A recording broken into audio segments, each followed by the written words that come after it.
¿Cómo va? Buenas tardes. Para ir arrancando.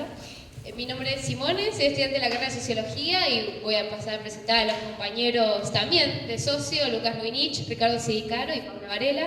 La idea de esto es hacer un debate. Estamos todos atravesados por la coyuntura universitaria, también política, y creemos, Lucas, que es fundamental empezar a hablar, debatir, conocernos y aunque sea pelearnos, pero hablar, que es fundamental con lo que está pasando y en esta época en donde nadie dice nada y nadie sabe nada.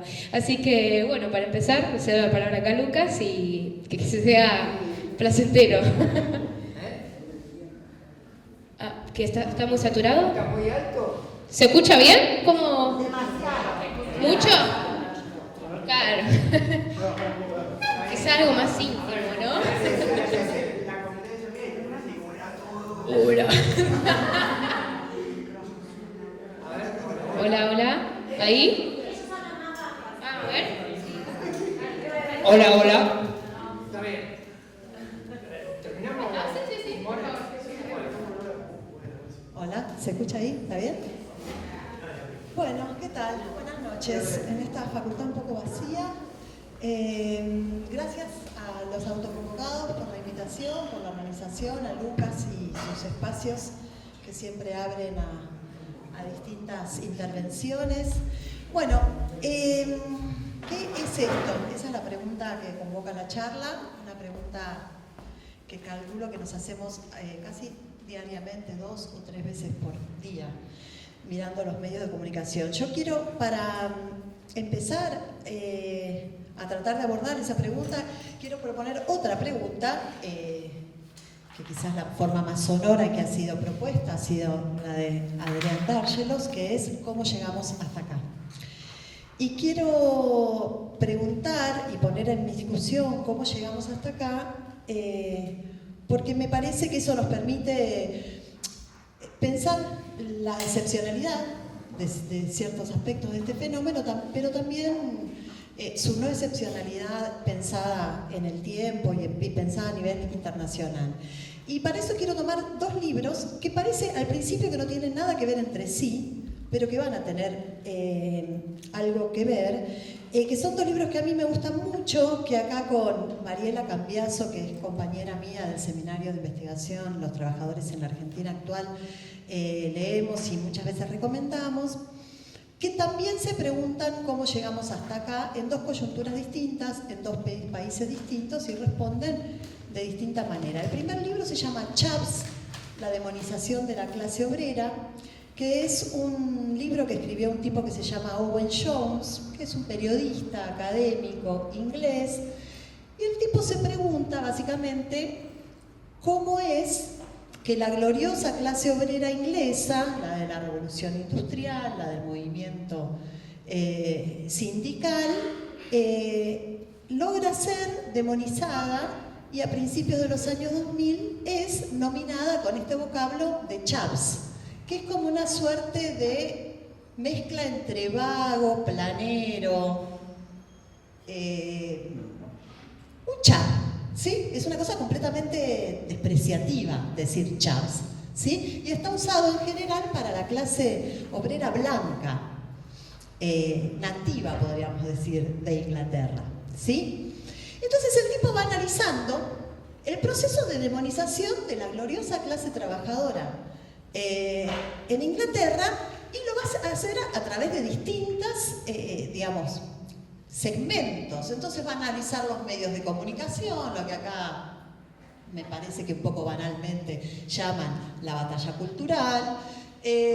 Lo va a hacer a través, por ejemplo, de la aparición de cómo va mutando la figura de los y las trabajadoras en la ficción, por ejemplo, de la BBC, nada más y nada menos, y cómo empiezan a aparecer las figuras de las trabajadoras que podríamos decir acá, se embarazan para conseguir planes. Allá es por la política de vivienda en Inglaterra, y va a analizar y va a colocar en el centro el viraje del Partido Laborista al partido histórico de representación de la clase obrera inglesa a ser un partido, el partido de Tony Blair y de Anthony Giddens, autor que también estudiamos en esta carrera, ¿sí? Entonces, el viraje al partido que podemos considerar social liberal, o lo que Nancy Fraser llamaría una especie de progresismo neoliberal. ¿Bien? El segundo libro, que también recomiendo y que realmente creo que nos ayuda para pensar estas coyunturas particulares, es uno que no tiene nada que ver con Chaps. Está escrito por un francés, el francés es Didier Eribon, y el libro se llama Regreso a Reims. Y es la historia, ¿sí?, de Didier Eribon, que es un intelectual francés, gay, que va a volver sobre su vida en un pueblo del interior de Francia, ¿sí? Él está rastreando qué es lo que a él lo llevó a irse de ese pueblo con tanta reyección hacia sus orígenes obreros. Entonces empieza a estudiar los orígenes obreros de su familia, él, que es un consagrado intelectual parisino, y se pregunta también, ¿qué se pregunta? ¿Cómo es que su propia familia obrera, histórica votante del Partido Comunista Francés, el PCF, vota a quién? A Marine Le Pen, que estaba el otro día con Milei en el acto de Vox, donde estaban Marine Le Pen, Giorgia Meloni por video, y el propio Milei, y por supuesto Abascal. Entonces también aparece la pregunta, ¿cómo llegamos hasta acá? Es decir, ¿cómo llegamos a que la familia obrera, la base obrera histórica del PC, vire a votar a Marine Le Pen? Y entonces también analiza el viraje del propio Partido Comunista Francés en relación a su histórica base de representación. Dos libros que son muy distintos, dos libros que hablan de trayectorias muy distintas, cuyos intelectuales son muy distintos, nada que ver, sin embargo tienen un punto en común, que es evitar, lo primero que creo que hay que evitar, que es la responsabilización de los sectores populares, la responsabilización de la base trabajadora o de la base popular por su voto a Milei. Creo que lo otro que hay que evitar es cualquier idealización sobre esa misma base trabajadora o popular. Pero en principio vamos por lo primero, evitar esa responsabilización y preguntarse cuáles son los abandonos que hacen que esa base cambie de su histórica representación por otra. Si nosotros trasladamos esa pregunta aquí, obviamente nos obliga a hablar del peronismo, ¿sí? Y nos obliga a hablar particularmente del kirchnerismo, como fracción dirigente del peronismo hace aproximadamente 20 años. Y creo que ese ejercicio de preguntarnos cómo llegamos hasta acá, preguntándonos por el peronismo particularmente su versión kirchnerista, es importante por lo siguiente, porque creo que nos permite tomar un mediano plazo que va desde la última gran crisis nuestra, la del 2001, que para ustedes, que son los actuales militantes activistas sociales, es una crisis que no vivieron, ¿sí? Para nosotros, que somos los viejos activistas sociales, es quizás la crisis que más nos moldeó políticamente, nos permite volver sobre esa crisis con el diario del lunes, ¿sí? Y en general eso solamente pasa cuando el diario del lunes ya llegó y este es nuestro diario del lunes. ¿Qué quiero yo por lo menos rescatar de la salida de la crisis del 2001 para poner en discusión en esta clave de cómo llegamos hasta aquí? Hay un profesor de esta casa también que se llama Alberto Bonet, de Ciencia Política, que escribió un libro que lo tituló, con un polémico, despertó pasiones de todo tipo y color en su momento, un libro sobre el kirchnerismo que lo llamó La insurrección como restauración.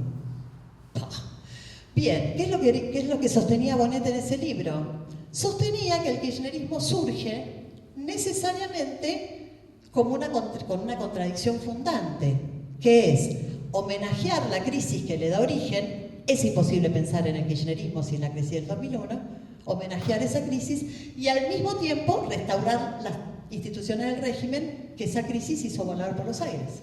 Esa contradicción, homenajear la crisis y a su vez restaurar el régimen, es lo que Bonet llamó la insurrección como restauración. Y en ese proceso yo quiero destacar tres cosas que creo que nos traen acá al presente para pensar.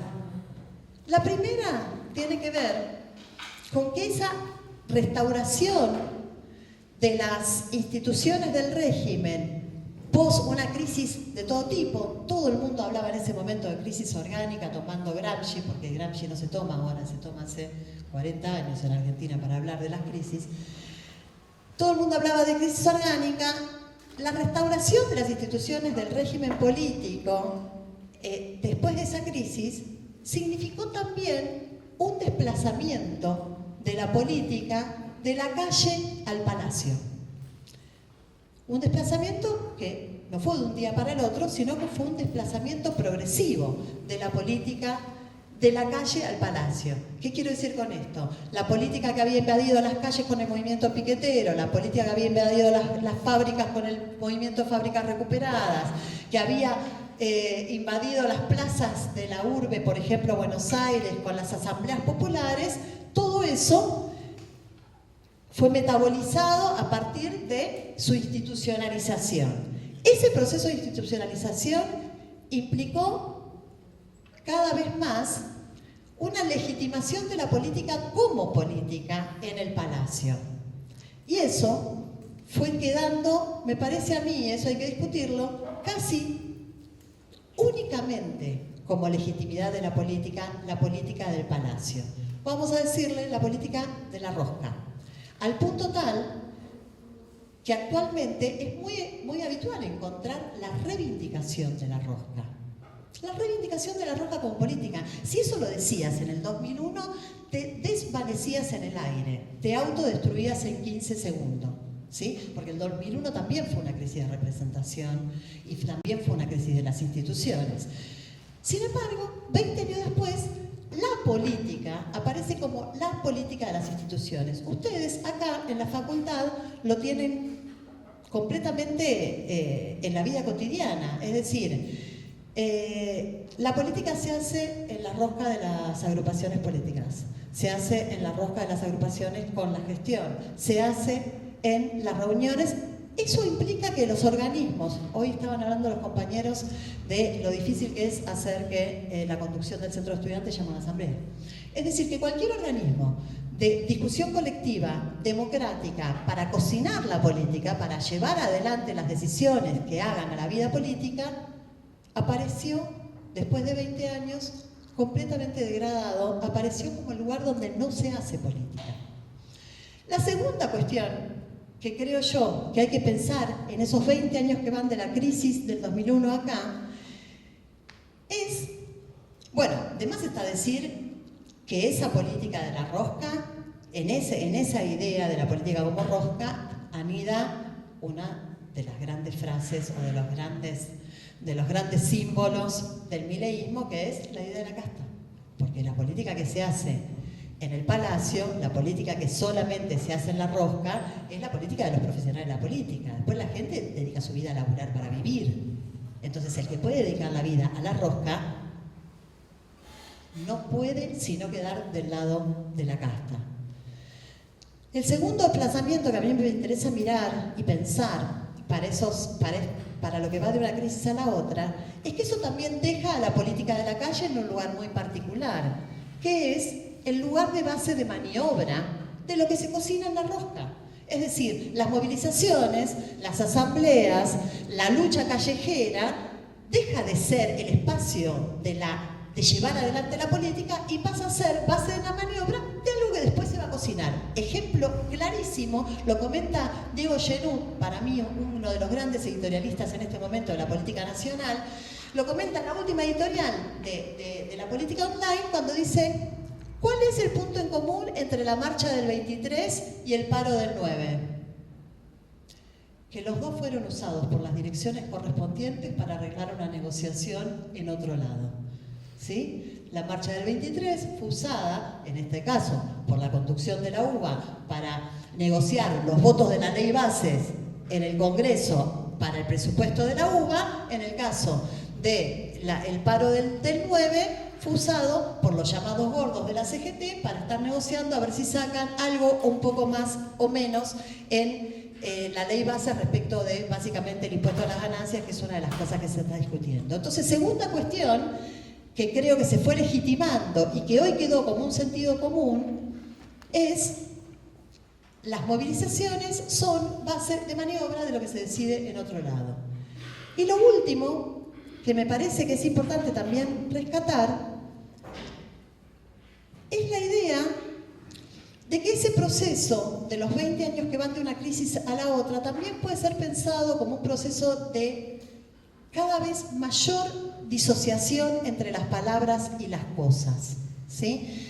En el último libro de Semán, que compila Semán y que se llama algo así como ¿qué es esto? Pero está entre nosotros, una cosa así, ¿sí? Él lo va a decir de una manera, algo así como la contradicción entre unas políticas tímidamente reformistas y una verborragia revolucionaria en el propio campo de la política en los últimos años. Esa disociación entre las palabras y las cosas creo que también hay que repensarla y pensarla como parte del proceso de naturalización de ciertos aspectos de la política o de cierta forma de la práctica política, porque en esa disociación, por ejemplo, yo recuerdo perfectamente, otros compañeros están acá también,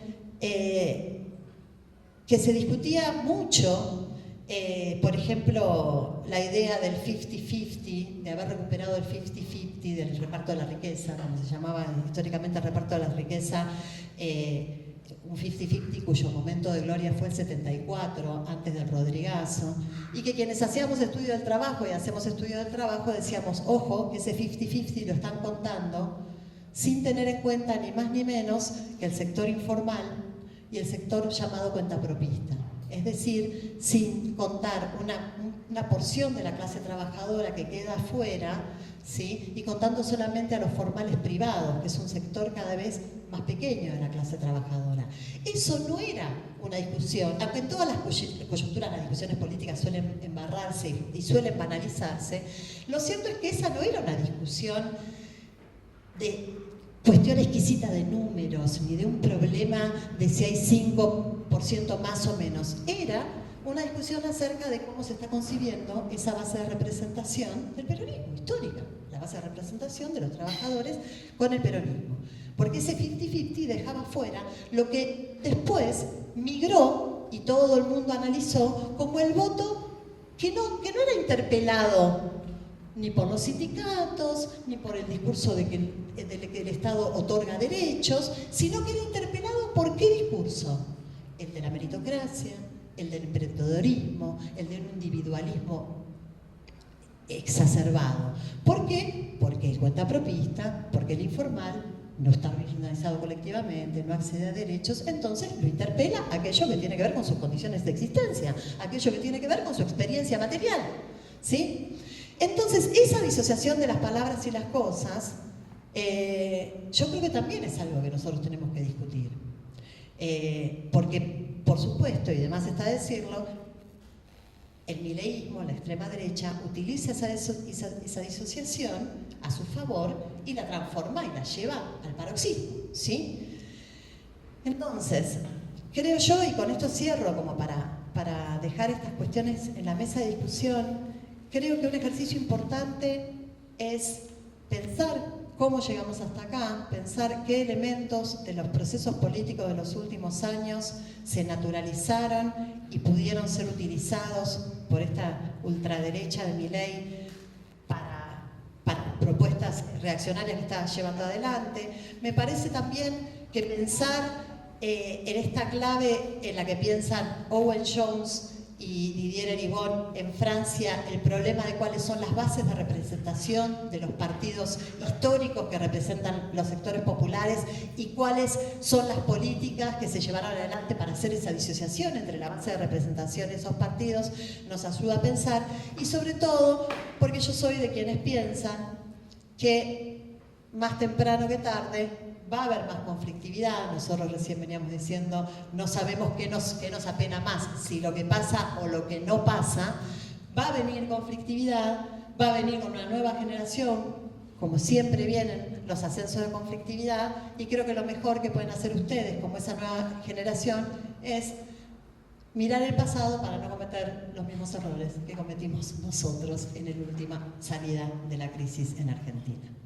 Gracias.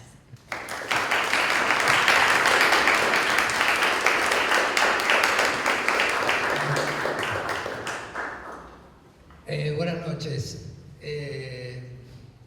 Ante todo quiero agradecer mucho a los compañeros del CEPIA que están filmando acá, porque le pedimos ayer las cosas, todo medio desordenado, con apuro y qué sé yo, y bueno, están acá, así que muchísimas gracias. Y a los compañeros de autoconvocados, que bueno, son los que nos dan la vitalidad. Hay que decirlo una vez más. ¿Cuál es el núcleo, digamos, del demos universitario para pensar en la posibilidad del surgimiento de alguna política de rebeldía? Es el movimiento estudiantil, digamos, no hay vuelta, digamos, no importa. Ahora somos 4, serán un poco más en otro momento, pero queda claro que en la historia de las luchas universitarias, la experiencia que se lleva adelante, la lleva adelante el movimiento estudiantil. Y después nos subimos todos y estamos todos ahí acompañando y nos parece extraordinario. Pero para decirlo en términos viejos, la vanguardia de la lucha universitaria es el movimiento estudiantil. Hecha esta aclaración. Y en sociología, efectivamente en nuestra carrera de sociología, hay una experiencia de lucha muy importante que uno, digamos, debe recuperar. Uno debe conocer la historia desde el surgimiento de nuestra carrera de sociología.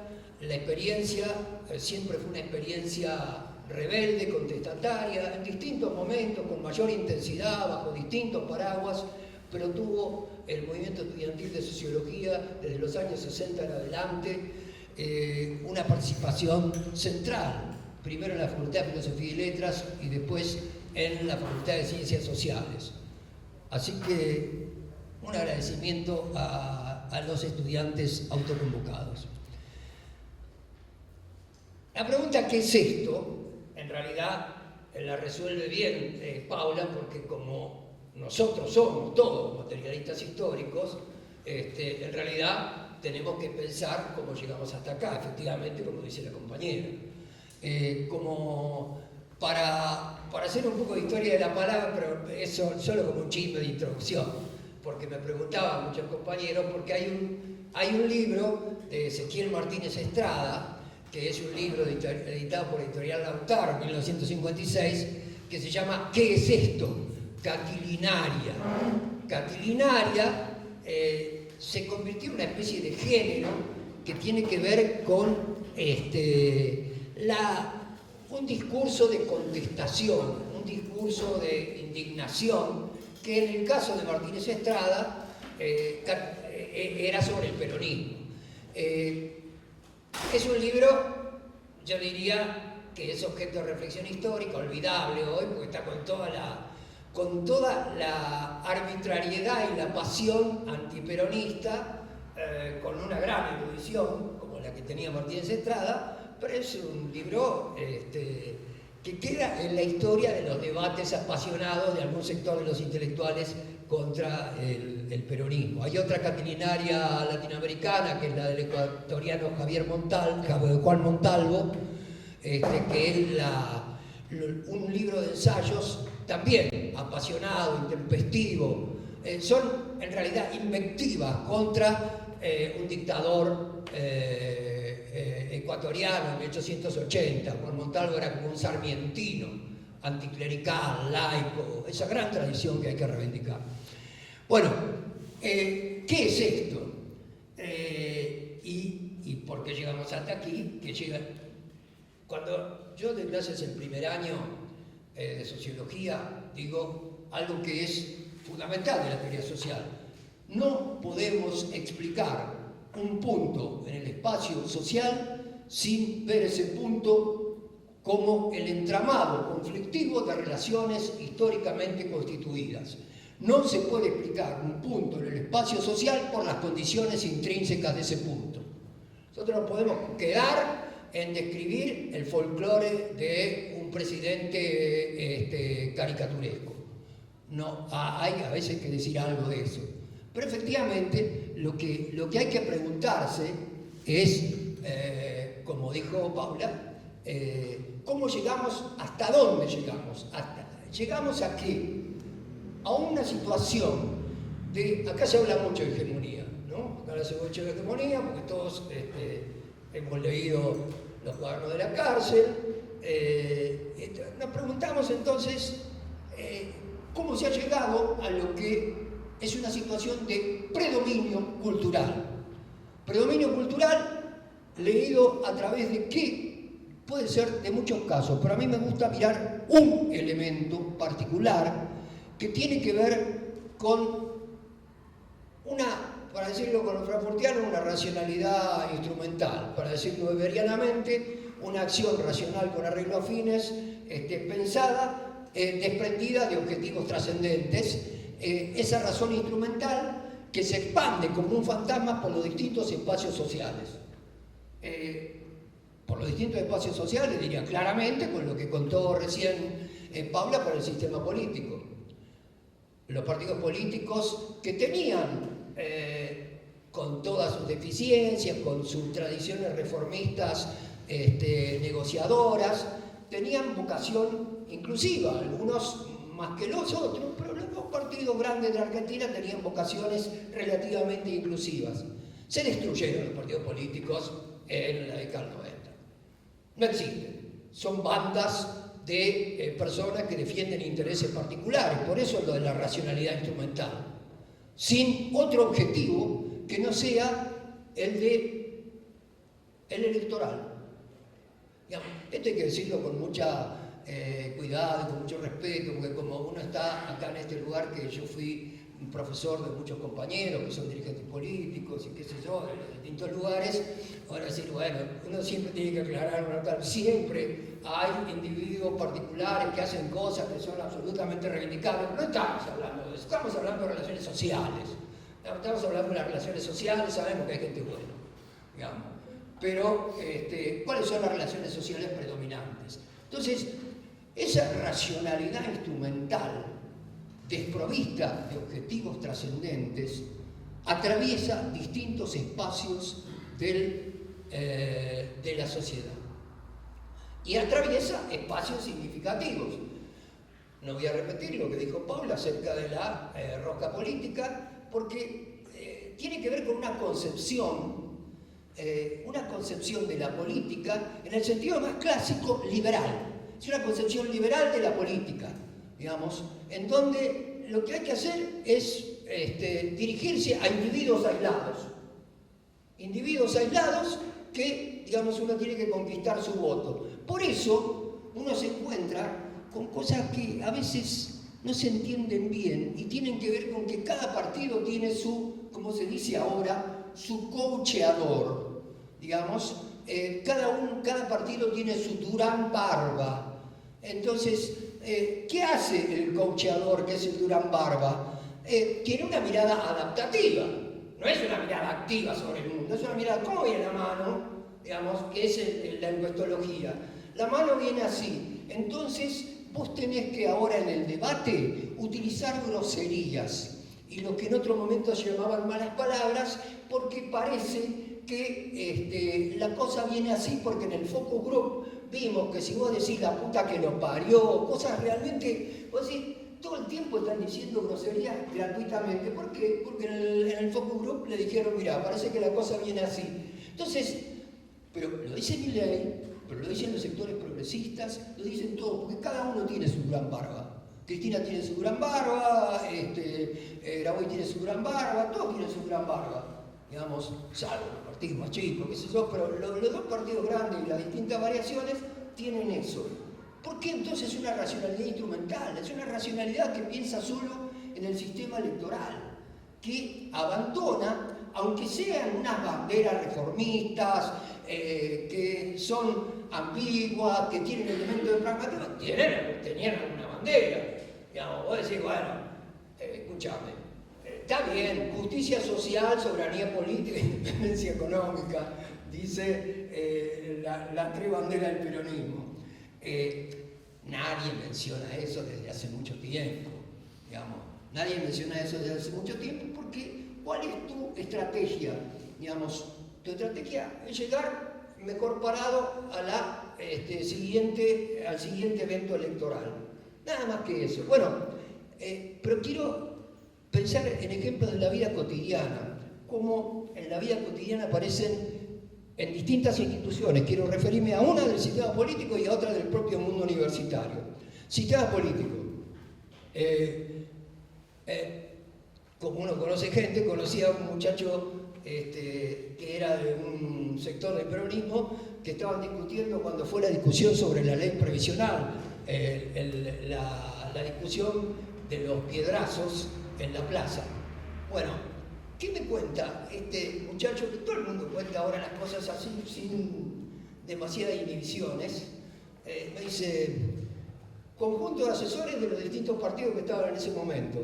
Variante del peronismo, radical, el PRO, qué sé yo. Y uno de los muchachos economistas hace un chiste. ¿Cuál era el chiste? Dice, bueno, viejo, en ese momento la jubilación mínima era 12.500 pesos. Si el tipo, lo único que hizo durante toda su vida fue lograr una jubilación de 2.500 pesos, que se embrome, porque es un fracasado. Ja, ja, ja, se rieron todos. Se rieron todos, era un chiste, ¿no? Pero se rieron todos los asesores de los distintos partidos. Otra anécdota que yo la conté en otras oportunidades. Me encuentro con un compañero que es un funcionario, fue un funcionario del peronismo, qué sé yo, pero con tradición de militancia en esta facultad, un poquito más a la izquierda, qué sé yo. Y me dice lo siguiente, me dice, porque vos y yo somos sociólogos, tenés que saber que nosotros sabemos, que somos una élite del conocimiento, que sabemos que el 30%, 35% de la población queda fuera en estas nuevas formas de organización del mundo. Y bueno, lo que vamos a hacer nosotros es ayudarlos un poco más, ¿no? Entonces yo le digo que le van a dar mejores fideos con un poco más de huevo y harina, y el otro le van a dar peores fideos.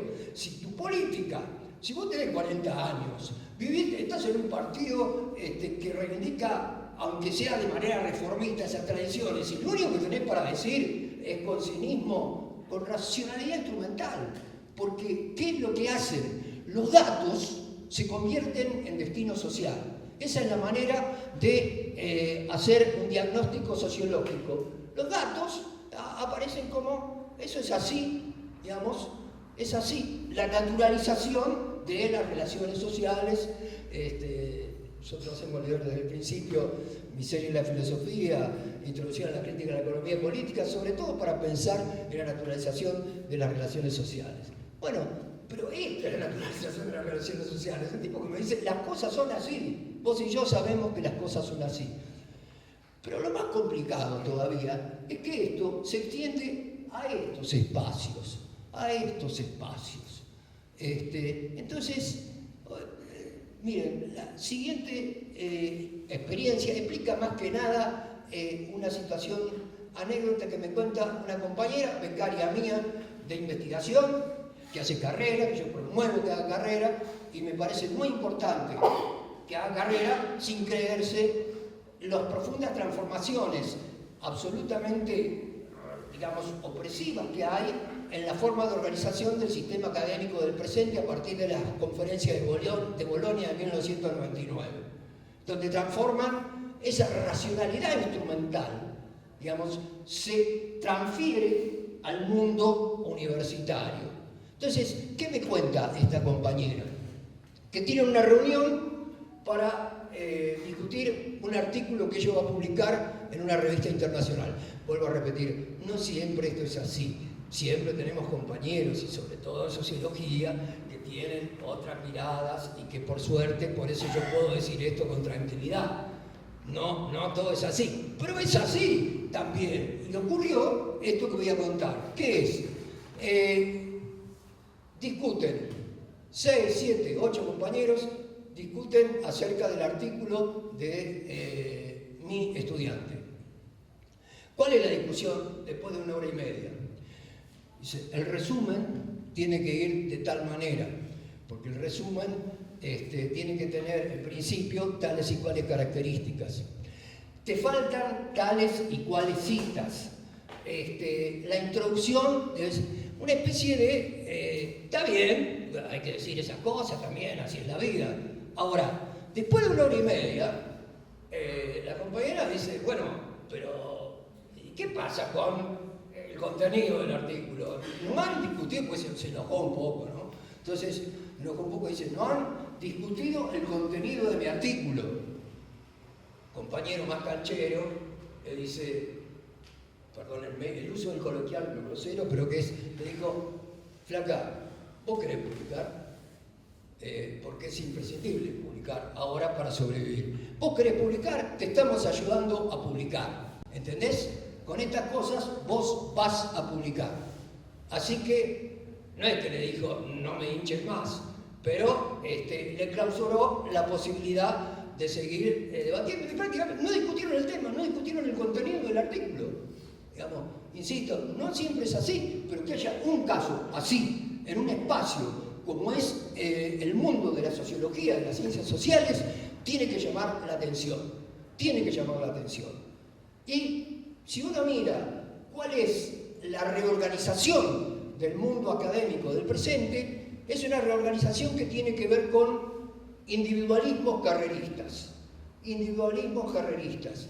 La imposibilidad, la hiperespecialización, son necesarias las especializaciones, pero la hiperespecialización pensada como un proceso de racionalidad instrumental, digamos, que aparentemente, digamos, está sobre... Y en sociología, viejo, si en sociología nosotros no pensamos la totalidad, no pensamos acerca de nuestras condiciones de producción, no pensamos acerca de, como había una agrupación acá que se llamaba sociólogo, ¿para qué? Digamos, sociólogo, ¿para qué? Digamos, realmente hay un libro de Ricardo sobre la sociología de Mark Durkheim y Weber, que recomiendo su lectura, donde Ricardo dice, digamos, todos tenían deseos acerca de su sociedad. No importa que uno tenga una mirada política, otro tenga otra mirada política. Estos tres clásicos tenían una idea de sociedad. Vos no vas simplemente para desarrollar, digamos, una cuestión técnica. No es una relación técnica con el conocimiento, sobre todo la que se entabla en un espacio de producción de conocimiento. Digamos, no sos un técnico, sos alguien que está produciendo conocimiento, que tiene responsabilidad pública, porque vos salís de una universidad, como dicen los liberales, que te han pagado, pero vos tenés responsabilidad pública. Necesitas que lo tuyo sea más allá que una mera adaptación al mercado. Yo el otro día decía que aún personajes, y con esto termino, pero aún personajes como, que son, que yo diría, son personas de la vieja tradición liberal.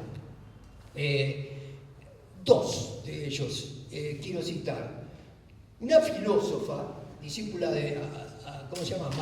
Amartya Sen, el economista hindú, el premio Nobel, que es norteamericana, que se llama Martha Nussbaum, y un sociólogo, un filósofo italiano que acaba de fallecer, pobre Nuccio Ordine, que era Nuccio Ordine, un especialista internacional en Giordano Bruno. Los dos, desde una perspectiva, insisto, aunque Ordine haya sido de izquierda cuando era chico y qué sé yo, son gente moderada, pero gente moderada que veía cómo lo que dijo Rolando García, el conocido por apaleado rector de la Facultad de Ciencias Exactas en la tristemente célebre Noche de los Bastones Largos.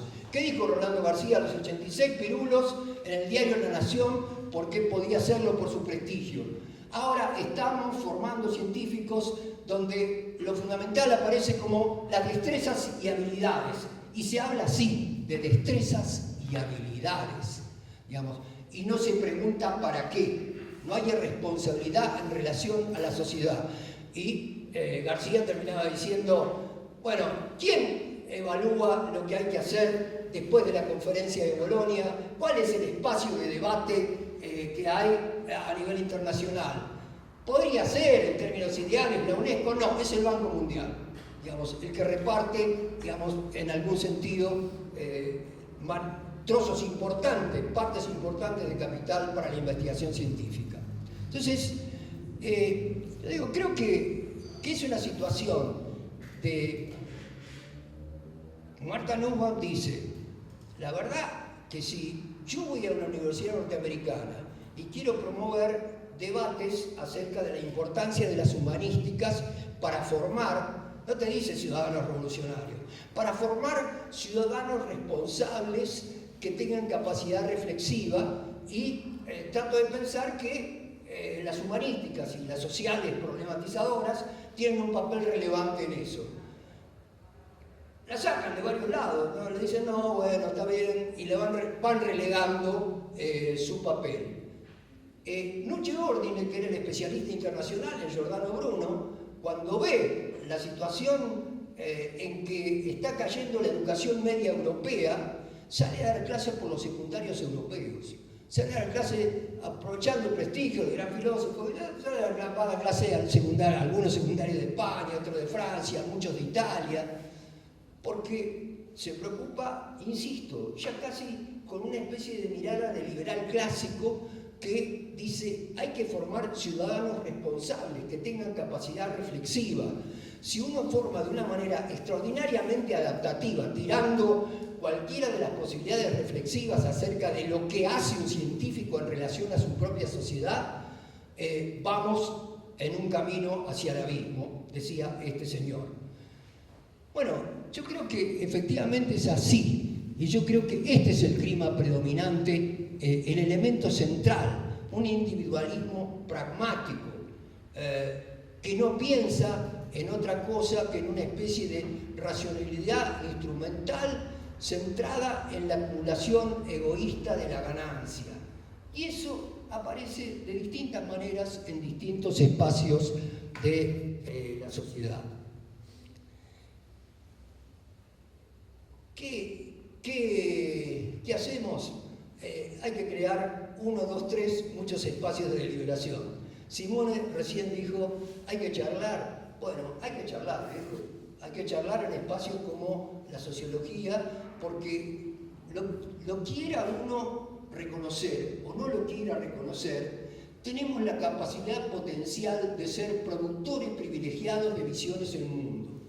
Cada una de las cosas que se dicen acá, aunque no sean escuchadas, digamos, nosotros tenemos un papel relevante como productores de conocimiento, encima productores de conocimiento sobre la sociedad.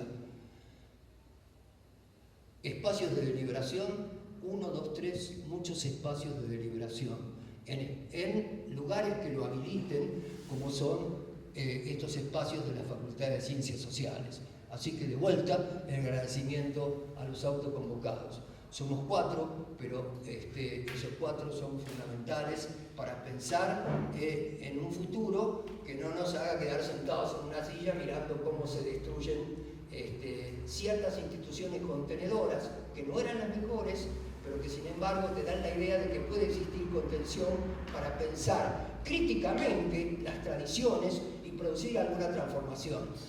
Vamos a aceptar esta sociedad tal como es. Esta sociedad tal como es una porquería. Hay que transformar esta sociedad tal como es. No tenemos un camino marcado. No importa, lo construimos.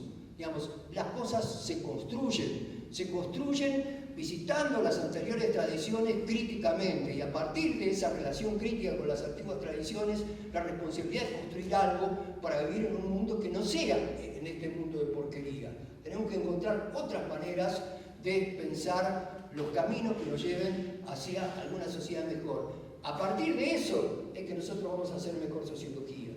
No simplemente con una lectura boba de algunos textos y simplemente con alguna especificación técnica y alguna perfección técnica. Simplemente con buenas preguntas acerca de qué es esto, pero nos preguntamos, porque ¿qué es esto? ¿Cómo llegamos hasta acá?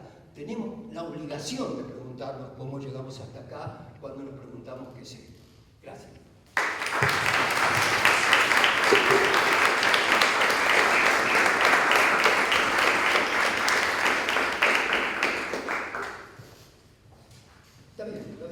Se habla así.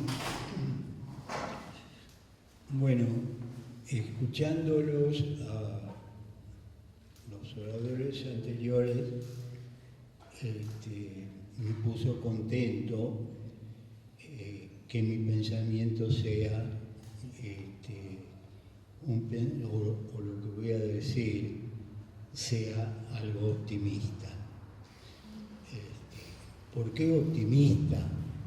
Porque desde nunca habíamos tenido una disolución social como la que tenemos ahora. Una disolución social quiere decir pérdida de poder de muchos, debilitamientos de las viejas ideas, movimientos casi espontáneo de rechazo a lo existente, y todo eso es la época actual. La época actual donde no se cree en los dirigentes políticos, aleluyas. La época actual en la que el estupidismo político cubre casi todo. No pueden llegar, casi es imposible tratar de proponer algo porque es de una superficialidad de televisión. La situación actual es el fin de una época, el fin de la época de Perón, el fin de la época de los militares, que ya bien tuvimos la evidencia, el fin de la época de buena parte de quienes se han dedicado a un tipo de relación social de explotación sobredeterminado. ¿Y qué es lo que hay o qué es lo que tenemos por delante? Es difícil decirlo, pero está ¿dónde? Eso que tenemos por delante. Eso que tenemos por delante está en el repudio a múltiples cuestiones que se habían constituido casi en nuestro día cotidiano. Hoy, hasta los más alejados de criterios críticos hablan en un criterio crítico, no creen. La caída de las creencias es algo que puede o no crea las condiciones como para poder pensar de otra forma. La situación actual, yo diría, es prácticamente de actores cómicos del año 20 o del año 30, es decir, son actores cómicos. Sus criterios para decir lo que queremos hacer, o sus criterios para quienes hacen política, tratar de explicar cuál es el futuro que les gustaría, prácticamente no satisface a nadie, o satisface a muy pocos, o algunos que pueden terminar creyendo en elecciones, cuando las elecciones del mundo burgués, cuando la gente cree en las elecciones del mundo burgués, es una estafa. Cuando las elecciones, por el contrario, son desconfiadas por los sujetos, cuando los sujetos dicen, en realidad, estas son promesas que no pueden llegar a ningún lado, eso es digno de ser optimista. Es digno de ser optimista porque hoy muchísima gente dice, pero bueno, ¿qué es esto? Pero cuando uno dice, ¿qué es esto? Lo está diciendo, si la policía roba. No es bueno que la gente crea que la policía roba para estar en contra del Estado burgués. Y sí, Y los jueces, ¿quiénes son los jueces? Los jueces son truchos, pero antes la gente no creía que los jueces eran truchos. La gente creía que eran importantes, no sé. Pero, ¿y los sindicalistas? ¿Se creen los sindicalistas? Se ha perdido. No hablemos entonces cómo haríamos la escala. Perón se fue solo, digo, gracias.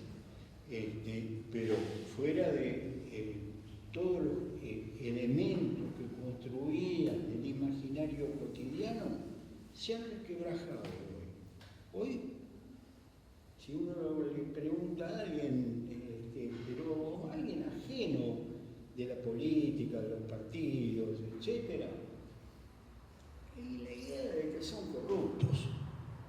¿Es malo o es bueno que se piense que son corruptos?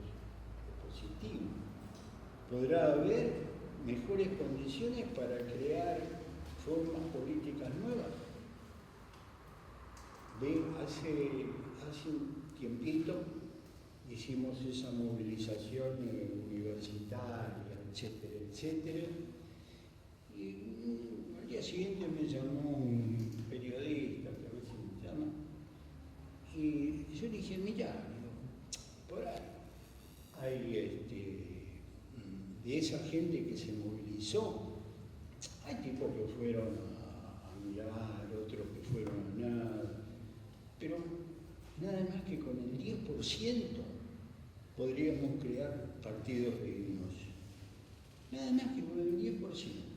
Y esos tipos que estuvieron ahí, que contaban que el padre, el abuelo había ido a la universidad, el otro, etcétera, etcétera, etcétera, es como las reservas que puede haber si hay capacidad de emprender proyectos políticos dignos.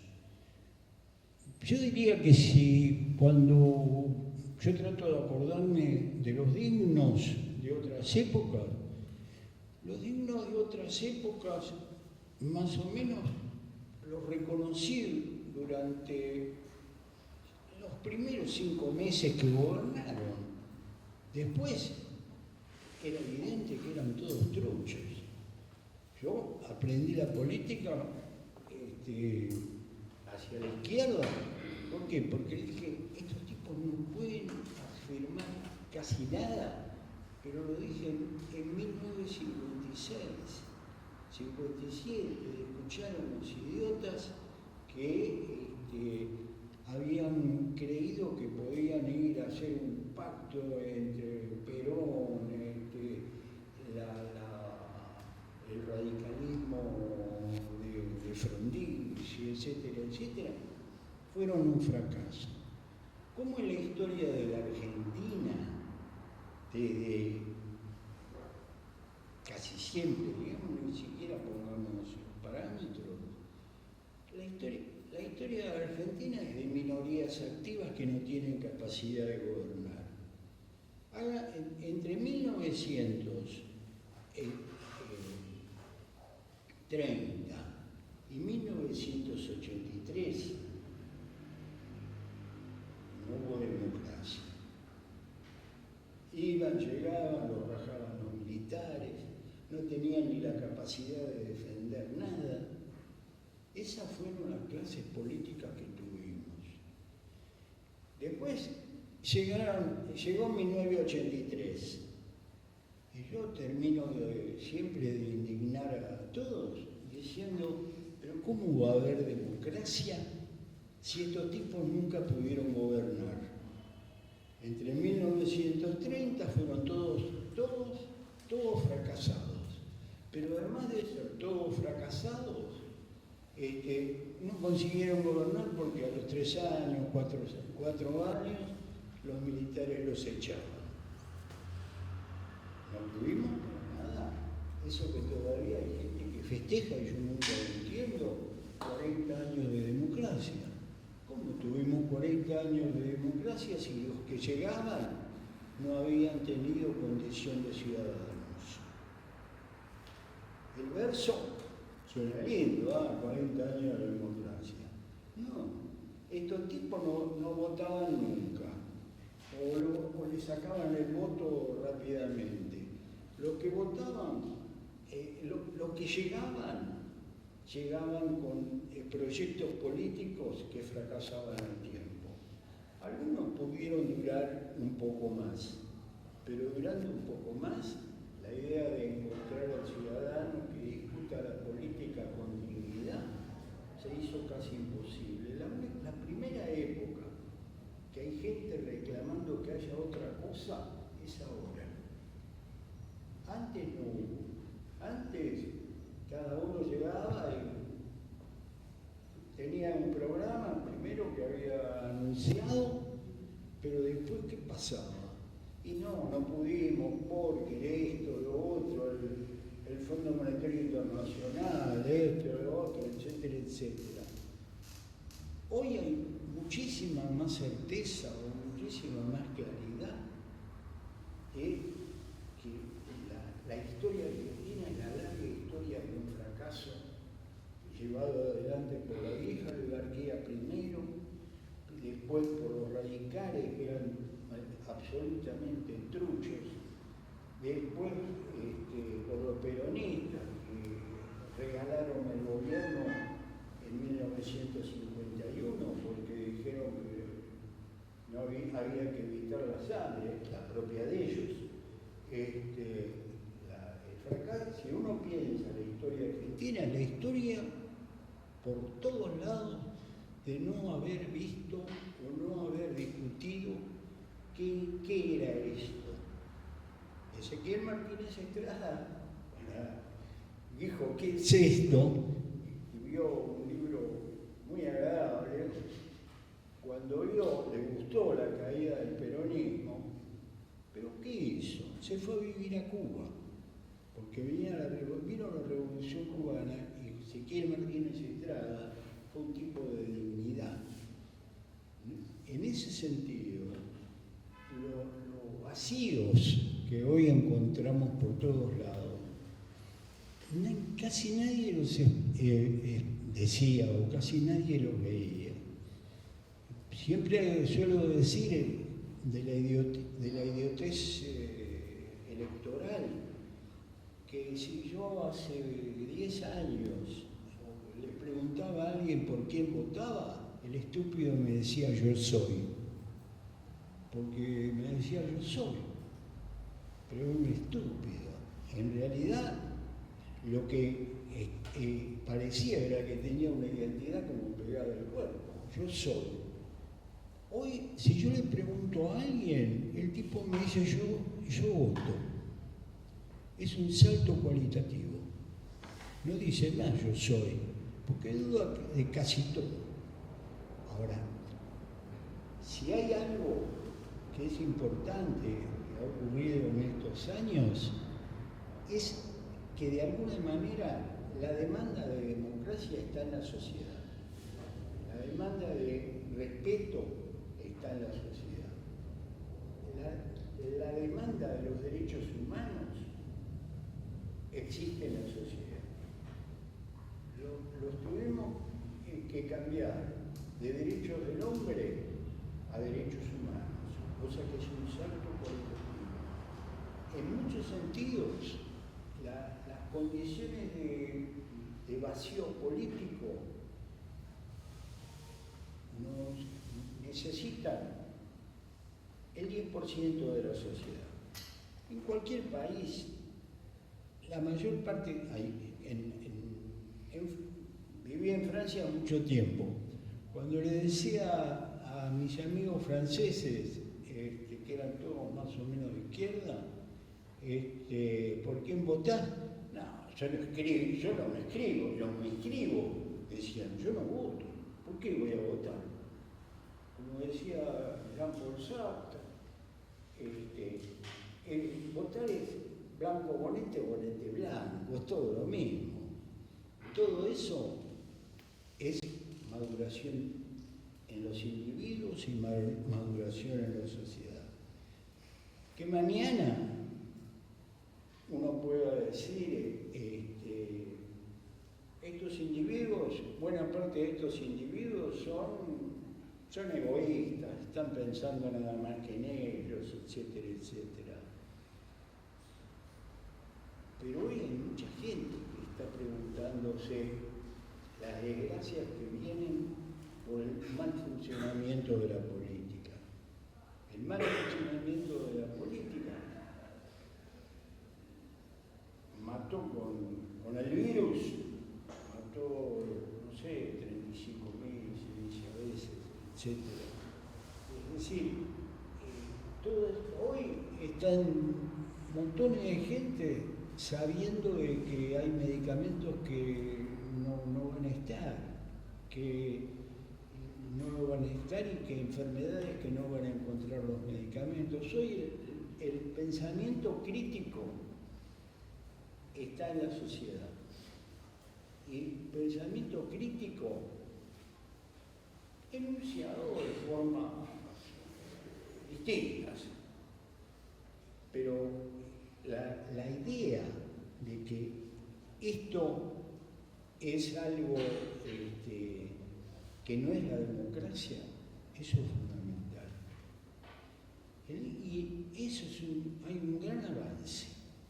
Ese gran avance puede llegar a llevarnos al fascismo, porque mañana el fascismo viene y dice, miren, así, bueno, los huevones se van al fascismo.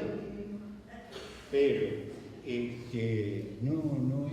eso no está en el imaginario social argentino hoy. Los sociólogos, siempre cuando tengo que definirlo, digo, bueno, la sociología tiene que ser como el trabajo de un médico, cuidar la sociedad. La sociología tiene algo importante, que es justamente poder explicar el mal funcionamiento de la sociedad. La relación muy estúpida que hubo entre la política y la sociología impidió que la sociología tuviese un pensamiento crítico real de la sociedad. Creo que hoy el avance es ese pensamiento crítico. Y que ese pensamiento crítico tiene que acunarse en estos lugares, pero también en muchos otros, porque hay mucha gente que se está preguntando, esto no puede ser. Y en estas condiciones, la sociología, tal como existe en la actualidad y tal como existió desde Marx, Durkheim y Weber, hablar de los clásicos, siempre trabajó por la mejora de la sociedad. Muchas veces no puede decir que la estupidez política dividió por partiduchos. Dividir por partiduchos, no digo nada. Yo partiducho casi nada. Pero hoy la sociología tiene la posibilidad de decir todo lo sólido se está disolviendo en el aire. Y acá todo lo sólido se está disolviendo en el aire. Si algo es para la condición ideal de la sociología, es justamente eso. Con una situación donde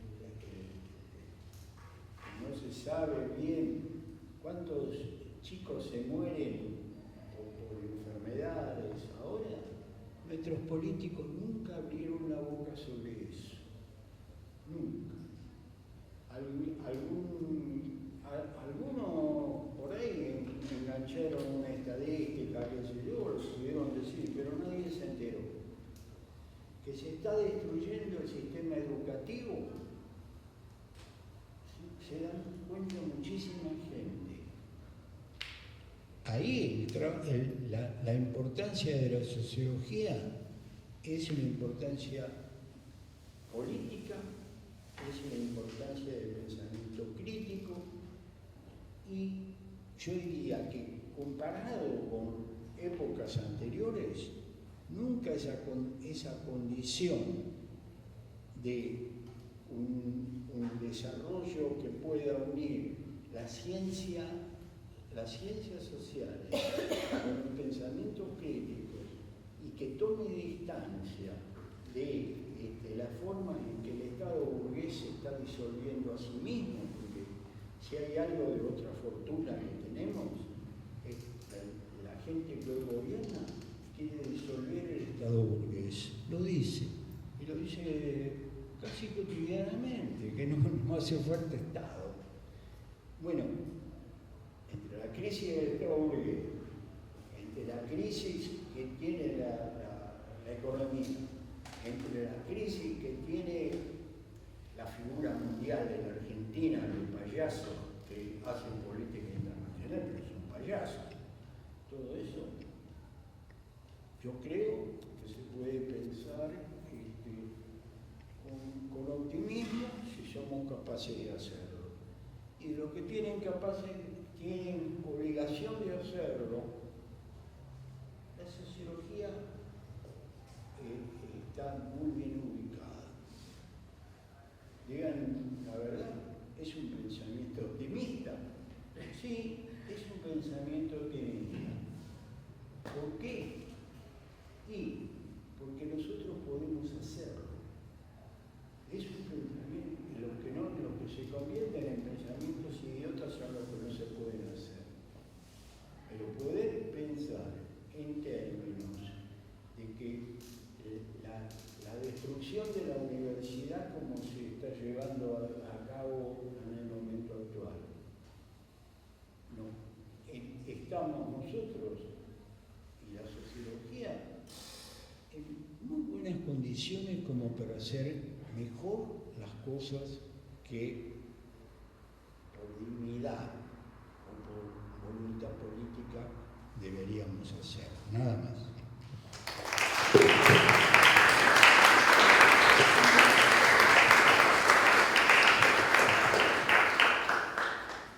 Pasamos la palabra, digamos. Si alguno tiene alguna pregunta para hacer o algo que decir, alguna intervención, paso el micrófono.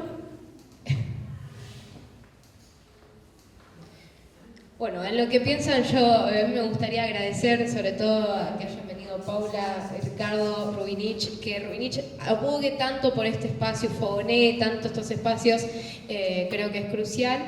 No quiero agregar mucho más porque creo que son intervenciones muy sólidas, muy estructuradas y que dan muchísimo para pensar y que a mí sinceramente me movilizan un montón.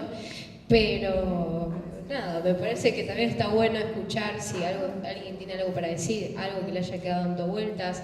Creo que algo nos convoca, porque si estamos acá todos nos preguntamos qué es esto, así que estaría bueno si alguien tiene algún bosquejo de qué es, nada, le giro el micrófono.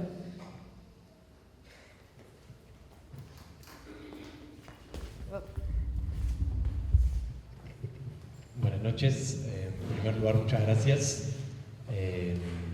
Mi nombre es Agustín, estudio Sociología y a partir un poco de lo que dijo Paula y también trajo Lucas a colación me surge una duda y mismo con cuestión de desenvolvimiento autoconvocado y a la hora de pensar este desenvolvimiento autoconvocado de una manera más concreta quizás en la intervención institucional de la facultad, me pregunto cómo hacerlo de una manera distinta si no es interviniendo a través de la rosca. Justamente esto de la racionalidad instrumental, y uso un caso concreto, hace un tiempo intentamos hacer una olla, hicimos una olla y para eso fue necesario articularlo, palabra bien de la rosca, la articulación, articularlo a través de quizás agrupaciones ya institucionalizadas que tenían un desenvolvimiento territorial y que nos pudieron prestar, por ejemplo, una nave enorme y una olla enorme para 100 personas. Eso es un poco para mi pregunta. También el tema de la rosca me hizo acordar a Mariana Gené, el caso del libro de Mariana Gené, La rosca política, que editó Siglo XXI, Es el caso del Ministerio Interior de la Argentina como el Ministerio de la Rosca, y nada, iba por ahí la...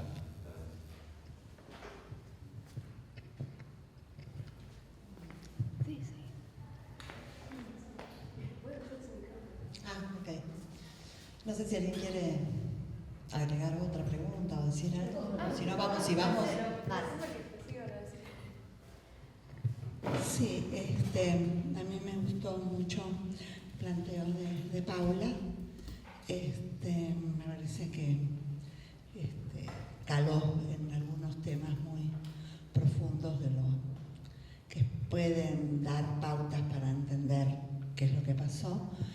Y mi pregunta es, digamos, sin duda hay un intento de disolución de un Estado que tiene muchísimas falencias y muchísimas cosas que no funcionan. Mi pregunta es si realmente pensamos que ese estado en disolución, que además trae muchísimo sufrimiento, cotidianamente lo veo, yo estoy en territorios diversos y lo veo, realmente lleva, tal como viene en la mano, en base a los planteos tanto de Lucas como de Ricardo, digamos, a una cosa nueva o a algo que es una tendencia internacional, que es la destrucción de los estados para que sean las transnacionales realmente las que finalmente gobiernan el mundo, ¿no? O sea, y hay muchos elementos que uno lo ve cotidianamente en los barrios y en los lugares, como la disolución y la destrucción de enormes sectores de la juventud, a través de la droga, a través de otras cosas, que está transformando en una sociedad de zombies, y que en Argentina no se ha logrado porque hay mucha organización social, digamos, donde uno puede hacer millones de críticas a las formas en que actúan las organizaciones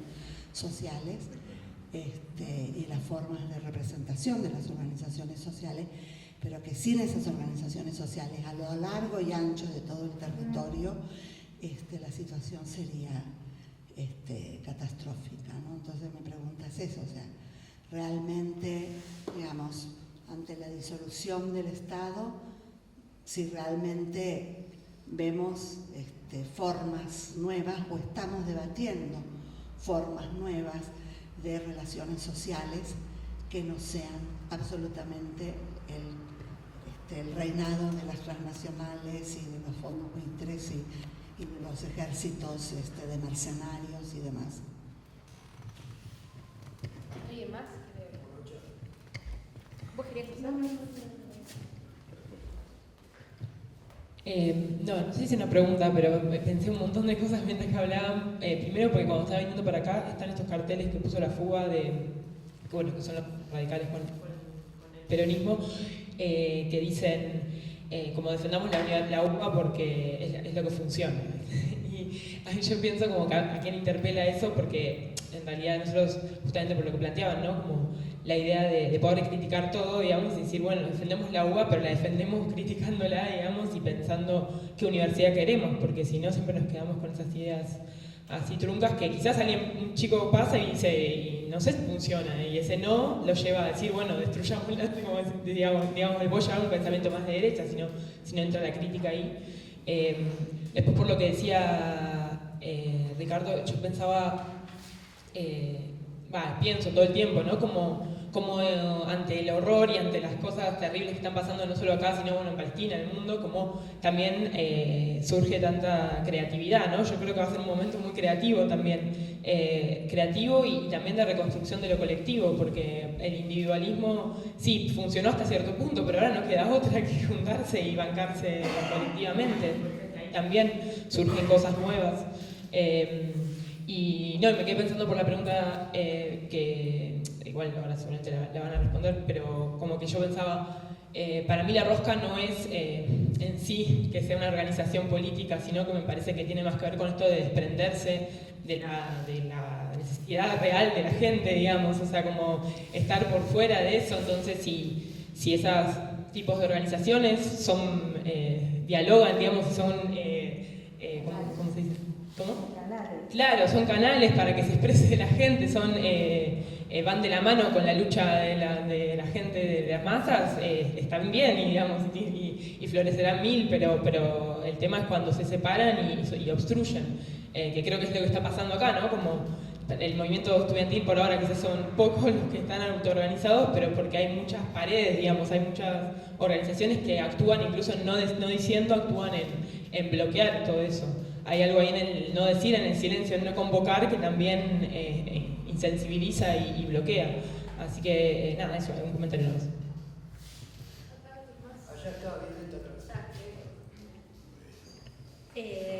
Bueno, qué lindo verlos. Yo soy docente y soy de aquel momento. Fui socióloga para qué, de hecho, de los que armamos Sociólogos para qué hace muchísimos años. Y estoy en CONICET y hago muchos papers como esto, pero sigo teniendo el objetivo, ¿no? de para qué estamos, para qué hacemos esto. Y nos costaba al principio, me acuerdo, en las primeras clases, por ejemplo, Ricardo nos decía, bueno, muchos de ustedes van a querer cambiar la sociedad, bueno, muchos otros no sé qué, bueno, nos interpelaba, ¿no? en estas formas. Y ahí fue cuando lo conozco también a Lucas y me empiezo a copar con todo esto, de qué será. Y después empiezo a usar, por otro lado, sociología.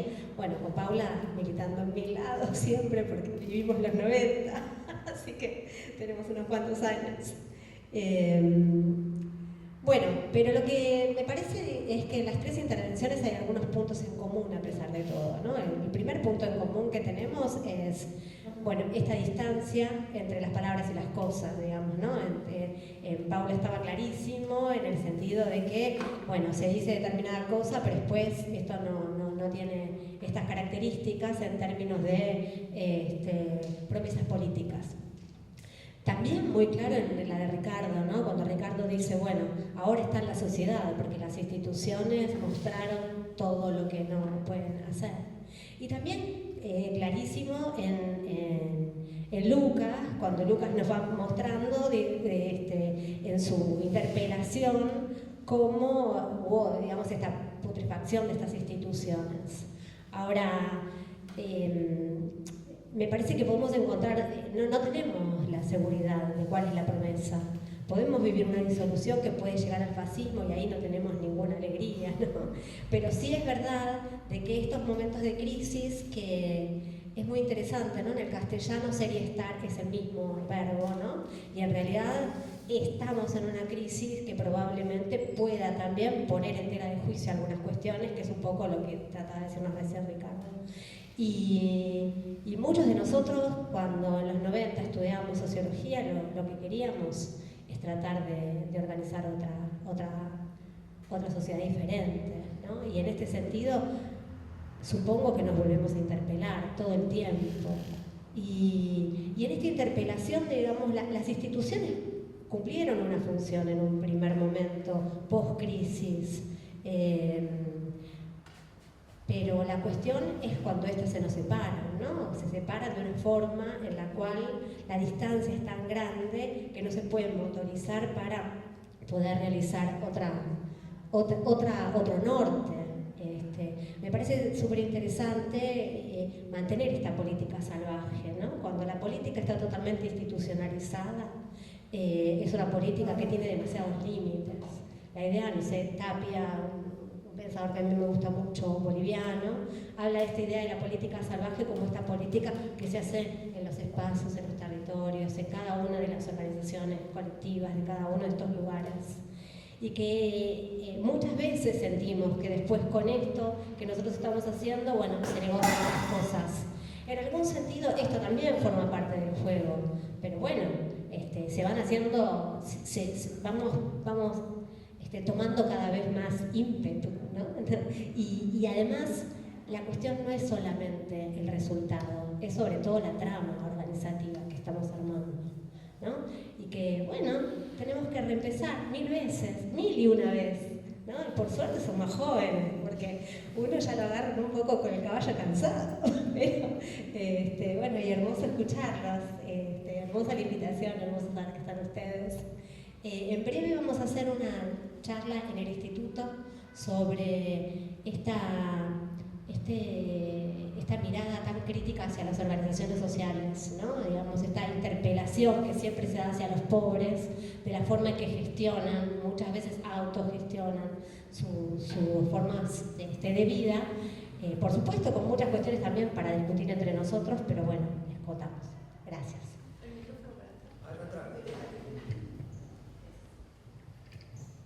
Hola, yo tengo una pregunta para Paula. Te quería preguntar, es una pregunta que quizás que no me puedas dar una respuesta bien concreta, pero bueno, la abro y quizás algo me puedes aportar. Cuando te escuchaba me pareció súper interesante cómo señalabas que quizás no haber querido ver la heterogeneidad estructural del mercado laboral que se sostuvo también durante el kirchnerismo y que quizás también cierta bonanza el kirchnerismo no permitió ver, ¿no? Redundó en que ahora nos estemos preguntando todos asombrados quiénes son estas personas que votaron a Milei. Yo te quería preguntar, y sé que la pregunta, yo te la refiero a la coyuntura, pero entiendo que tiene una vertiente teórica que quizás es muy amplia para poder responder hoy. Y acá, pero mi pregunta es, a ver, vos pensás que, y es quizás incluso de opinión te diría, es posible que haya la articulación de otros discursos que interpelen a esos sujetos que no sean, que no sean discursos meritocráticos o individualistas al extremo, o te parece que primero tiene que haber una solución de esas condiciones materiales para que después pueda haber otros discursos que los interpelen? De vuelta entiendo que es una pregunta que tiene una vertiente teórica bastante clara. Y si es esa la segunda, la respuesta, si ese es el caso, si primero tiene que haber una transformación de esa forma de inserción en el mercado laboral, si te parece que es posible en el modo de acumulación actual y con la forma de inserción que tiene Argentina en el mundo hoy en día. Bueno, eso, gracias.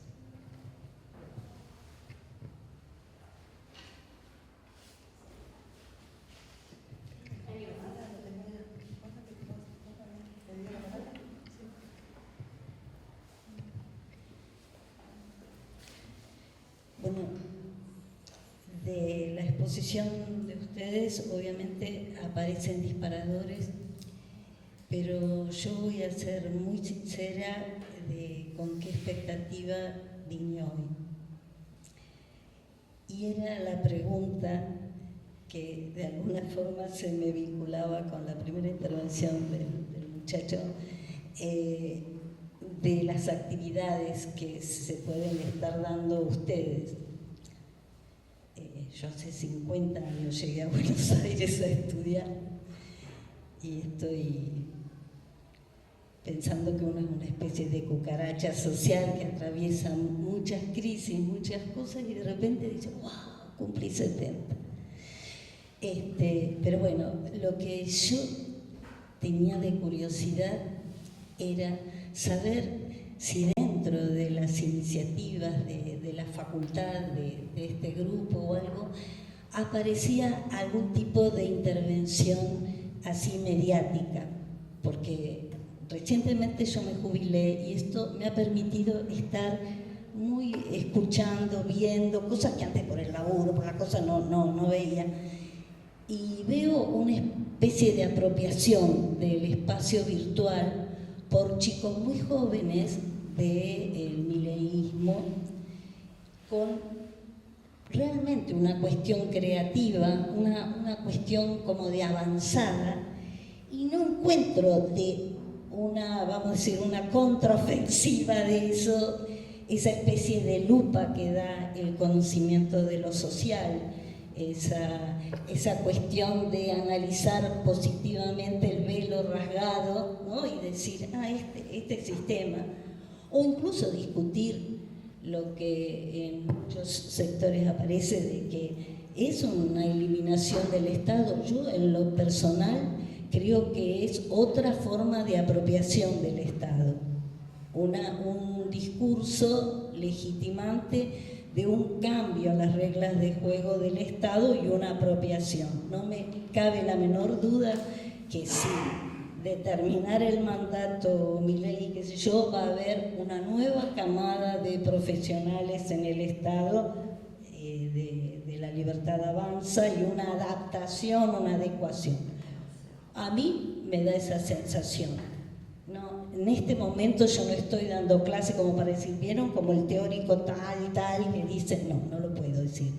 Se lo comento así. Entonces, no es que no sea bueno esa extensión social hacia una olla o algo, que en realidad casi la olla es para los propios estudiantes, a mi juicio, porque le cuesta mucho a un montón de sectores llegar.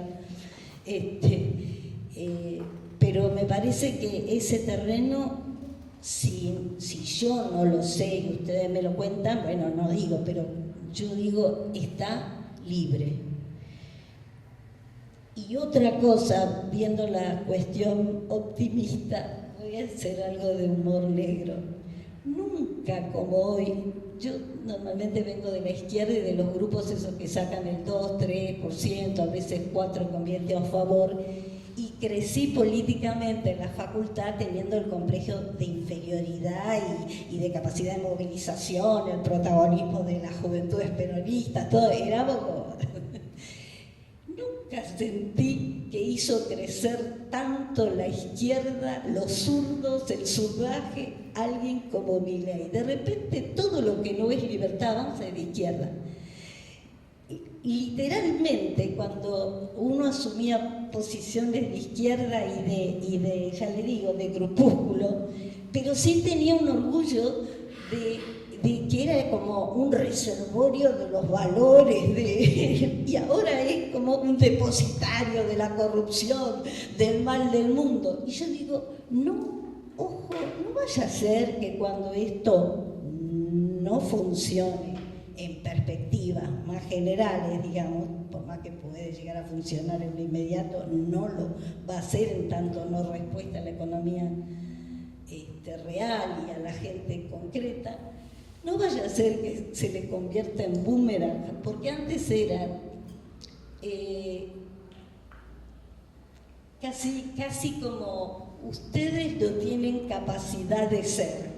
Y ahora es todo, hasta la cosa más insólita, todo es colectivista, todo es izquierda. Nunca en el discurso apareció tanto la idea de izquierda. En la época de los milicos era la sinarquía internacional y ahí con los compañeros peronistas de todo tipo, que tuvimos una lección muy dura, muy cara. Nosotros nos peleamos por cosas, en el espacio de la universidad, discusión, pero a la hora de la represión no hicieron diferencia entre los que representaban a las masas y los que eran menos. Bueno, ahora yo pienso eso. Quizá también estamos viviendo un momento en que en la otra circunstancia, que siempre en la historia se da, aparezcamos. Bueno, esas dos cosas eran. Y el tema, sí, la facultad se está dando un espacio, digamos, en la web, así.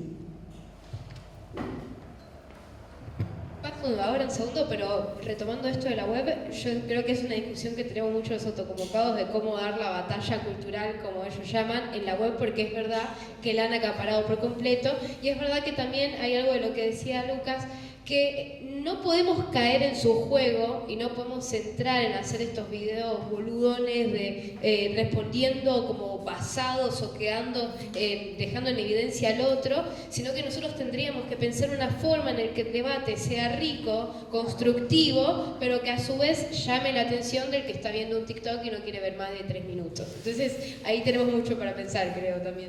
Pero bueno, cedo para que puedan cerrar un poco. Bueno, breve, como para que circule la palabra. A lo que vos preguntaste, respondo con un ejemplo que tiene también más de 20 años. En la crisis del 2001, uno de los impactos en la facultad abrió lo que fueron las elecciones directas en la carrera de Sociología, ¿sí?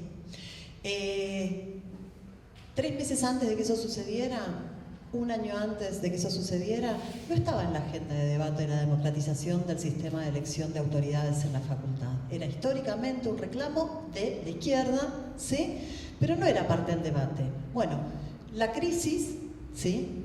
Que también es una oportunidad, abrió esa discusión y un sector del movimiento estudiantil lo impuso. Y cuando digo lo impuso, ¿sí? Lo impuso con los métodos que se imponen las cosas. Y efectivamente, el electo director de la carrera, Cristian Chipi Castillo, actual diputado por el Frente de Izquierda en el Congreso, esa elección abrió un proceso que también tuvo un aspecto de institucionalización, porque yo quiero señalar que no es que toda institucionalización es en sí misma negativo en la política. La institucionalización se llamó directas ponderadas. No era el programa del movimiento, el programa del movimiento era directas, ¿sí? Elección directa de las autoridades. Bueno, se logró directas ponderadas, que fue un avance, fue progresivo en la forma de elección. Ahora, lo que quiero decir es la imaginación política, la irrupción de demandas que no aparecían en lo que la rosca discute, en lo que se discute en la oficina de... Bueno, sí, eso es parte de lo que el nuevo movimiento que va a surgir, porque lo único que está garantizado es la lucha, no el triunfo, va a crear. Pero efectivamente es parte de cierta rebeldía, de cierta correr los límites de lo que se puede y de lo que está permitido en los papeles y en eso. Y en eso sí yo soy absoluta y brutalmente crítica de la rosca, porque la rosca es un encorsetamiento de aquello que se puede, de aquello de un horizonte de lo posible que además es cada vez más reducido. El malestar del que habla Ricardo es porque efectivamente lo que ofrece la rosca es muy poco, ¿sí? Entonces no es ni siquiera un malestar moral, es un malestar existencial, porque es demasiado poco. Y con respecto a lo que planteaba la compañera, sí, que es un recontradebate, yo diría lo siguiente. La naturalización de la fragmentación, de lo que se llama la dualización del mercado de trabajo entre un sector que está afuera y un sector que está adentro, fue algo muy discutido ya en la década del 90. Y esa naturalización también tiene elementos de política concreta. Por ejemplo, un tipo después muy nombrado que se llama Steven Levitsky estudió lo que se llamó el pasaje del justicialismo como partido sindical al partido clientelar. ¿Qué es lo que estaba diciendo? Estaba diciendo, bueno, hay un desfasaje en la base de representación. Ese libro es muy interesante, yo tengo bastantes críticas al libro, pero es interesante. Ahora, dentro de lo que sucedió en las propias organizaciones sindicales, hubo una opción por mantener el achicamiento de la base de representación, ¿sí? Lo que algunos sociólogos del mundo laboral llamaron mantener los recursos propios, legando o regalando ese sector de base de representación. Bueno, yo creo que la discusión acerca de esa dualización es una discusión que se puede hacer incluso en las condiciones actuales. Lo que pasa es que requiere, por ejemplo, revisar cuál es la base de representación de las organizaciones sindicales y implica revisar una política que es la contraria, es fidelizar una base cada vez más pequeña, ¿sí?, a cambio de regalar condiciones laborales, condiciones de informalidad, etcétera, etcétera. Bueno, sí, hay que revolucionar los sindicatos como para que una base de representación más ancha, claro, más pueda incluir a sectores. Los intentos de organización en sectores informales o los intentos de organización suelen incluso no solo ser reyectados por las organizaciones sindicales, sino que suelen ser concebidos como organizaciones de esa fracción ya irrecuperable de la clase trabajadora. Bueno, pero la imaginación política, aparte, digamos, la imaginación política respecto a posibles salidas, voy a decir una cosa que es más vieja que la esperanza, que es, por ejemplo, y que hay un tipo en un libro que es muy interesante, si a vos te interesan estos debates, y a mí me gusta mucho, que se llama Aaron Benanab, se llama el tipo, el libro se llama La automatización y el futuro del trabajo, está editado hace relativamente poco por Traficantes, con lo cual lo podés conseguir. Y bueno, el tipo, por ejemplo, discute las políticas, incluso de los sectores progresistas respecto de la renta universal, y se pregunta por qué hay un punto común entre la política de renta universal de sectores como un Levi Yeyati, para ponerle nombre y apellido, o sea, por derecha, y renta universal por sectores progresistas de izquierda. Bueno, uno de los puntos en común es esta aceptación de una dualización absoluta de la clase trabajadora. Y el tipo dice, ahora, eso se puede discutir, renta universal, que es absolutamente irrealizable, porque la única renta universal posible es tan miserable que es una política de subsistencia de un sector de la clase trabajadora. Eso se puede discutir, no se puede discutir el reparto de las horas de trabajo. Es un pecado mortal. Discutir el reparto de las horas de trabajo automáticamente está sindicado como zurdo comunista, siendo una política histórica del reformismo. Entonces, sí, implica abrir toda una serie de discusiones respecto de esa composición de la clase trabajadora y de las organizaciones que representan.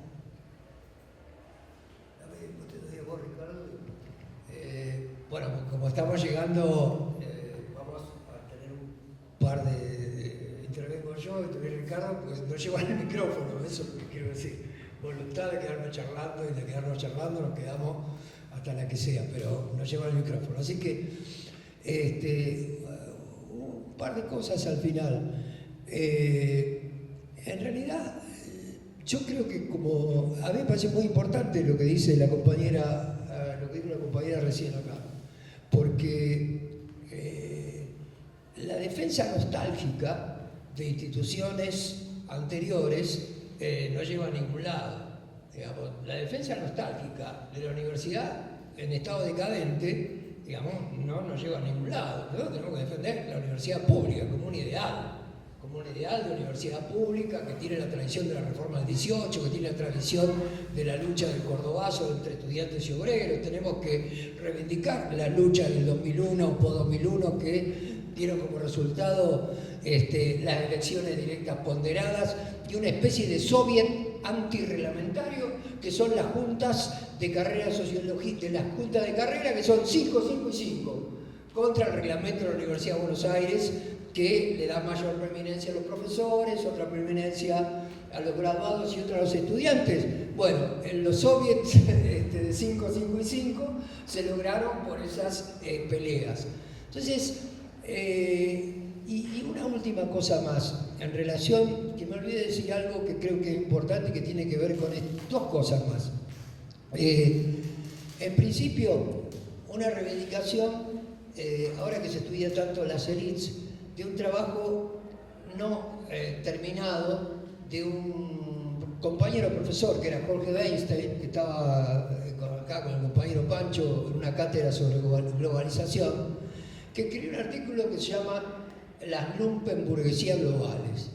Y la verdad que a mí me parece muy interesante el artículo de Jorge, porque lo que ocurrió con algunos estudios de las élites o con algunos estudios de cercanía con los libertarios o con el PRO, es que muchos de los investigadores se dieron cuenta que, como digo yo y repito una compañera, se dieron cuenta que eran seres humanos, que no eran tanto. Entonces se dieron cuenta que podían tomar café con Esteban Bullrich, y entonces te decían que Esteban Bullrich es un buen tipo. Está bien, yo tengo una tía reaccionaria que es buena tipa también, no tiene mucho sentido eso, pero Esteban Bullrich, que era ministro de Educación, fue el que dijo en la casa de Ana Frank que parece que había un problema, que no se pudieron consensuar entre los nazis y los holandeses. Era el ministro de Educación de la República Argentina, digamos. Entonces, la idea de la lumpenburguesía de Jorge Weinstein me parece extraordinario. Él lo hace como economista y analista de perspectivas, que piensa en un término que está en la lucha de clases en Francia, refiriéndose a la monarquía orleanista de 1830-1848, que fue retomado en la década de 60 por Ernest Mandel y por André Gunderfrank, pero con una mirada un tanto degradada acerca de las élites latinoamericanas. Lo que dice Jorge es que el mundo global es una lumpenburguesía, digamos. El mundo global es una lumpenburguesía, donde se mezclan negocios legales e ilegales, porque efectivamente está planteada la degradación del viejo Estado burgués, y aparece como actor central, para hablar de los monstruos, Leviatán y Behemoth, es un Behemoth destructivo de las viejas instituciones democráticas también, que no funcionaban bien. Bueno, la corporación como eje central. Entonces, yo creo que lo último que quería decir era que me hace acordar, Ricardo, para hacerme el culto, es esta cita, ¿no? Es una cita para hacerme el culto. Me hace acordar de el joven Nietzsche, que decía que reivindicaba la tragedia griega, porque a partir de la tragedia griega decía que ¿por qué los griegos observaban esta cosa que además no dejaba ningún, como diríamos hoy, ningún mensaje, y que lo que se veían eran los horrores más miserables de la naturaleza humana? Porque uno tiene este mundo, un mundo de luchas, un mundo de catástrofes, un mundo, en este caso, de disolución de viejas instituciones. Tiene todo para hacer, digamos, y lo puede hacer, digamos. El ser humano puede construir otras sociedades. Efectivamente, puede construir el fascismo también, pero puede construir otras sociedades. No hay caminos marcados fuertemente, no hay horizontes luminosos. Bueno, se construye. Esa es la historia. Estaba la pregunta de las compañías internacionales y si es posible que estemos yendo a una... Bueno, nosotros eso. Estaba la pregunta de la compañera de si es una posibilidad para construir nuevas cosas o de que las transnacionales terminen ocupando un nuevo rol que ocupan los políticos ahora. Y está dada la respuesta en la respuesta anterior. Esa es la respuesta. Bueno, yo me he sorprendido con esta reunión. Me parece que efectivamente la materia prima a la que yo me refería en términos de las posibilidades que existen de construir desde la sociología o apoyar en la sociología nuevos conocimientos que sirvan para la sociedad en general. Eso que escuchándolos me lo confirma. El problema es, la pregunta es si existe la capacidad de salir o la capacidad de no quedar contaminado con la enfermedad social que tiene la Argentina. Turgenianamente hablando, Argentina es una sociedad enferma, es una sociedad en la que los sujetos operan más sobre el aislamiento individual, y yo creo que poder reflexionar sobre todo eso tendría que ser algo muy importante dentro de la sociología o dentro de la carrera de sociología, para poder hacer algo que no tiene por qué considerarse como un mérito de los sociólogos, sino como una obligación de los sociólogos.